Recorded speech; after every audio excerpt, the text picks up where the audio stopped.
In the span of just 4 short years in the early 2000s, Mortal Kombat, the popular fighting game series from Midway, saw the release of 3 core series games. Mortal Kombat 5: Deadly Alliance debuted, among other things, a new single-player game mode called Konquest Mode. Konquest Mode started out as a simple add-on, but as we'll see in this video, evolved into a mostly standalone experience. Today we'll be looking at all 3 games, focusing primarily on Konquest Mode and the differences between each version. Sit back, relax, and get ready to fight!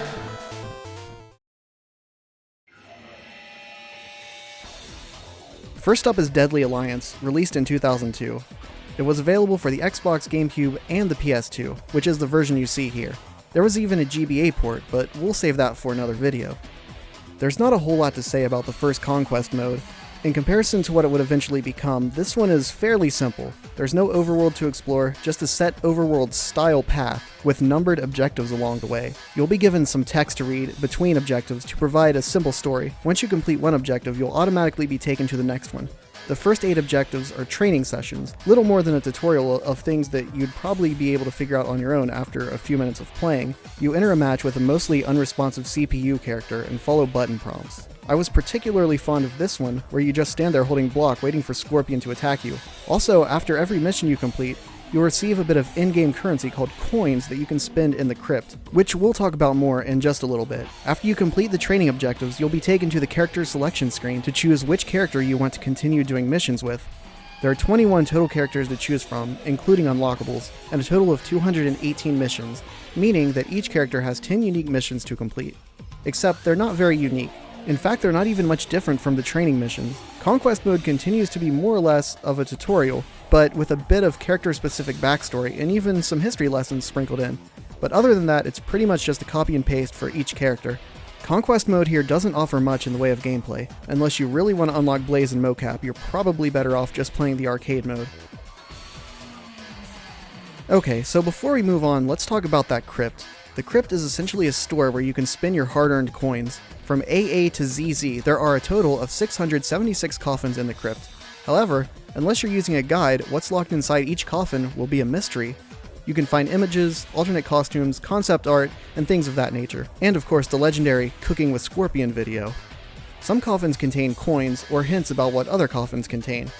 It's possible to accidentally purchase a coffin twice, so pay attention, and know you won't get more coins if you open the same coin-bearing coffin more than once. You'll just end up losing them. You can check out all of your crypt findings at any time in the content section. Most images even come with little notes giving a bit of insight into the game's development, or a little bit more information about the content itself. A pretty neat concept overall, but it's going to take a while if you want to unlock every coffin.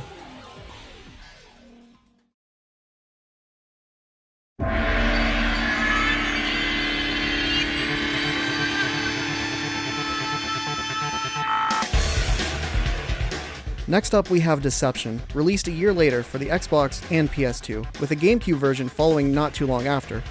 Konquest Mode starts to get more interesting here, or at least it seems so at first. In Deception's opening cutscene, we learn that the Dragon King Onaga has returned. Onaga serves as the boss of Arcade Mode, and Konquest acts as a sort of prequel to these events, and explains a little bit more about Onaga and his return. We play as Shujinko, a new character to the series. Shujinko is just an average kid who wishes to be a great warrior. Eventually, he completes his training with his master Bo Raicho, who is impressed with the progress that he's made, but thinks he's still too young and inexperienced to travel outside the city walls. A disappointed Shujinko retreats back towards the village, only to be stopped by a mysterious being of glowing light. This being is Damashi, sent by the Elder Gods to find a warrior to partake in a quest to save all of the realms. Shujinko must find 6 items called the Kami Dogu, one in each realm. Damashi then grants Shujinko the ability to absorb the fighting skills of his opponents. Shujinko immediately turns right around and heads back to prove to Bo Raicho that he is indeed worthy of being allowed outside of the gate with his newfound power.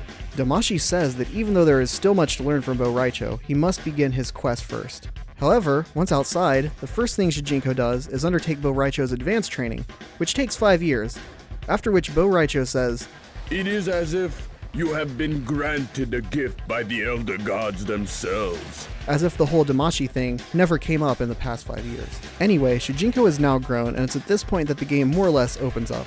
Except the starting village, which we're now permanently locked out of. Hopefully there was nothing important in there.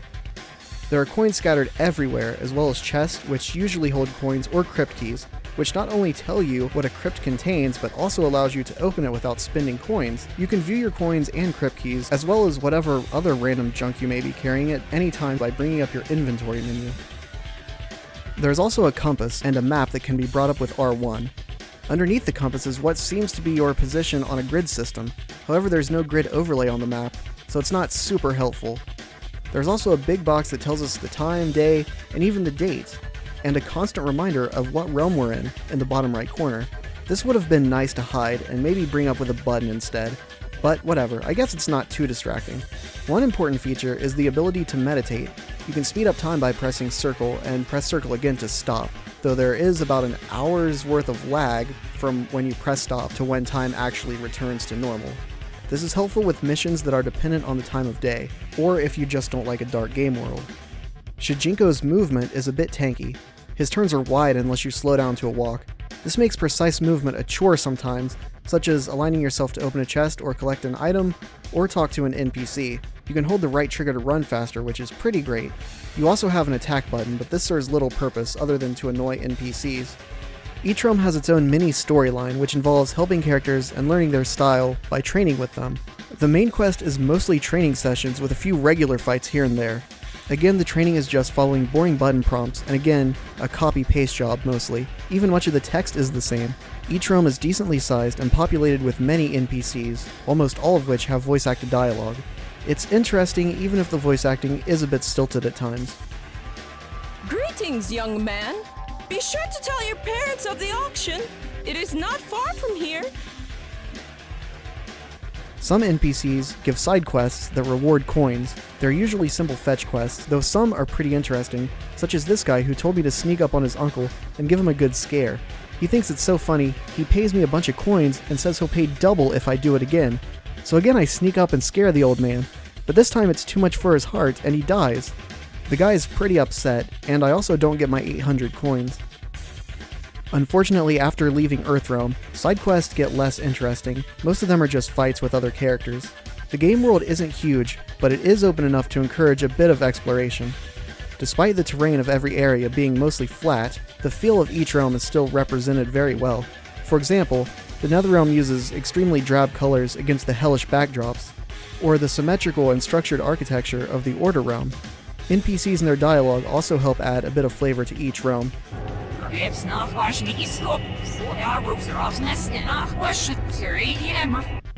Near the end of the game, Shujinko has spent so much time on his quest he becomes an old man, even though no one else in the game seems to age at all. At one point, Shujinko is in prison for breaking curfew and spends so much time waiting trial he goes from middle-aged to elderly. Anyway, we eventually learned that Damashi was actually an avatar of Onaga the Dragon King. He had tricked Shujinko into collecting the Kamidogu for himself, so that he may return to his physical form. This deception, if you will, isn't much of a surprise if you've been paying attention to the way Damashi always seemed to make Shujinko do questionable things and how vague he remained throughout the quest. If you can grind it out to the end, you'll unlock Old Man Shujinko as a playable character. Of course, since you've spent the whole game playing as mostly other characters, you'll have to learn all of his moves on your own. You'll also have a fat stack of coins and a few keys for the crypt. Deception's Konquest Mode, while a huge step up from the first, is still a bit disappointing. The main quest is repetitive, and the side quests and world exploration just aren't interesting enough to save the overall experience. However, it does an amazing job at world building and expanding on the lore of the Mortal Kombat universe. You also get to play around with many different characters, possibly finding a new character that you really like that you can use in the arcade mode. Konquest Mode doesn't take itself too seriously, and there's some serious charm to the gameplay. Judging it for what it is, an add-on to the main fighting mode, Mortal Kombat 6's Konquest Mode is a fun little distraction.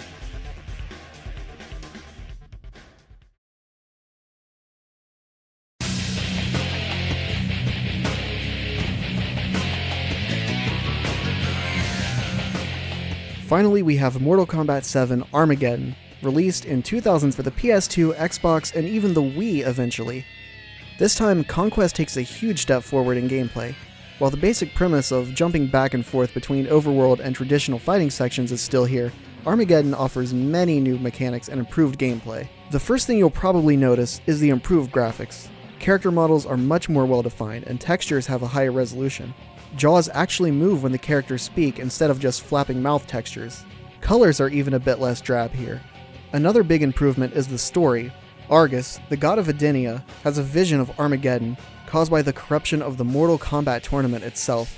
To stop this Armageddon, he devises a somewhat convoluted plan of pitting his two sons against each other in a contest to defeat Blaze, a fire spawn that is created by Argus's wife Delia. The winner of this contest would prove themselves worthy to the Elder Gods and save the realms. Argus seals his sons away until the time is right. When the game starts, Taven is awakened by the gold dragon Orin, a guardian of Edenia. Orin gives few details except that he was ordered to awaken Taven by his father at the right time, and that Taven is in competition with his brother Dagon. During his quest, Taven is constantly attacked by a gang of warriors known as the Red Dragon. Taven eventually finds his brother Dagon, only to find that he is the leader of the Red Dragon, and has been sending his warriors to find and kill Taven, so that Dagon can win the competition and claim the prize for his own. Taven also finds out that the other guardian dragon, Karo, had accidentally awakened Dagon too early. This caused Dagon's mind to become unstable. Taven learns that his brother killed their parents, enslaved Karo, and started the Red Dragon clan. In order to take Argus's place as protector of Edenia, Taven must now not only stop his brother, but also defeat Blaze and save all of the realms. Once outside Orin's cave, we immediately take control of Taven, and right away we see tons of stuff to collect. Chests, music notes, coins. Yes, that's right, the crypt makes a return, but with some changes. Instead of a cool 3D space filled with coffins, we get a flat wall of boringness, and there's no mystery this time. The game tells you exactly what you're getting. You won't even need a guide. I can kind of understand this change, as you can now view your unlocks directly. There's no separate content section, and it makes things a little cleaner for a user interface purpose. But I still like the old designs. Also, there's now only one type of coin, and there are much fewer things to unlock in the crypt. As you're exploring Konquest Mode, you'll occasionally find special hidden collectible items known as relics. These are personal items of Mortal Kombat characters, such as Sub-Zero's amulet or Raiden's hat. You receive a prize for every 10 relics found, mostly hidden characters, but if you can find all 60, you'll unlock everything in the crypt. Another thing you'll probably notice is that the world has gained some topography, and just like character models, everything is more defined and brighter for the most part. The world is much less open, and almost the entire time you'll be following a linear path, but that doesn't mean there's no room for exploration. Many of the chests and items won't appear until you're in extremely close proximity to them. This gives incentive to really explore every nook and cranny in the world. There's no hub this time, and for the most part, you can't return to a previous area once you go forward. There are very few divergent paths, and when you see one, you can be sure that you'll be taking all of them before moving on. There's a map here, but due to the linearity of the world, I found myself using it practically never, except here in the Netherrealm volcano part, just to make sure I didn't miss any platforms. Probably the biggest new addition to the series is the overworld combat. Enemies will occasionally spring up, and you'll need to defeat them to move on. You have 3 attacks, which can be chained together for simple combos. You also have a practically useless grab attack and an almost equally useless block. You also have special abilities that are automatically unlocked as you play through the game. These abilities cost energy to use, but can be extremely useful. Energy, by the way, is the blue bar beneath your health bar. You can regain health and energy in multiple ways. Enemies drop green and blue orbs when defeated, which regen a bit of health and energy respectively. Most breakable objects also drop a few orbs. In combat, you can regain energy simply by landing hits on enemies. Enemies will also occasionally drop either green or blue pickups, which will fully restore their respective bar. These pickups can spawn more regularly during certain battles, such as boss battles or battles which require frequent use of special attacks. There's also a rare pickup which will permanently increase Taven's health or energy. Sadly, the overworld combat is extremely repetitive and gets old really fast. It's more or less a beat-em-up in which you just mindlessly mash buttons over and over again. The enemy lock-on is also frustratingly bad, making the combat even more of a chore. The tactic that I ended up using was to try to group all of the enemies together and then use the special fireball ability to one-shot them all at once. This made things a little bit more interesting, but not by much. Occasionally, you'll be given a weapon that one-shots enemies, or certain conditions or handicaps, even an occasional boss. These things all try to break the tedium of the normal combat, but aren't very effective. Another new feature are traps, which can instantly kill you. Most aren't too difficult, but can be downright brutal if you're not paying attention. As for the regular old combat fighting sections, well, it's more of the same from the previous games, just a bit more refined. I found them to be a little harder this time actually, and Taven's moveset kind of sucks, or maybe it's just me, but I found myself using only a few of his combos and specials over and over again, not that he has many to choose from. Thankfully, the training sessions of previous games are nowhere to be found this time around. The only real training parts are done through obelisks, enchanted by Taven's parents to help him on his quest. After the initial learning of a few moves, these become more like trials which require you to defeat enemies with special conditions, and offer rewards upon completion.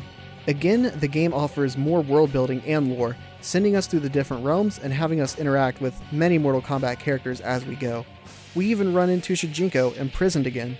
I wonder if it was for loitering this time. Every cutscene and almost every NPC is voiced, and even the voice acting is much better this time.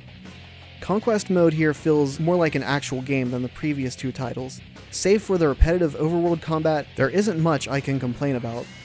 The game is short, only taking about 5 hours total, even while trying to explore as much as possible. Of course, that's to be expected. There was one point where I encountered a strange glitch. It looked like I died, but gained health at the same time. The game didn't know what to do, so my character just stood there, and I couldn't do anything, and had to reset. Good thing I was using save states, or I would have lost a good hour of gameplay. There was also this dude who kept killing me with cheap one-shot tactics, until I figured out how to stunlock him.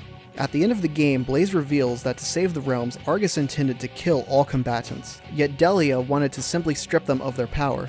Taven and Dagon were to be their solution. The one who could best Blaze would decide the combatant's fate. Each brother was gifted a set of armor by their parents. The armor was the true key to Argus and Delia's choices. No one, not even the brothers, would know whose armor would have which effect. As Blaze described it, it was simply a coin toss. The final battle with Blaze is pretty tough, unless you cheese him a little, then it's pretty simple. For completing Konquest Mode, you'll unlock Taven as a playable character, and this nice summary cutscene, which explains that of the two possible outcomes of either death or the annulment of their powers, there was a third unforeseen outcome. Nothing happened. Taven became a god, and decided to use his godhood to stave off Armageddon, at least for now.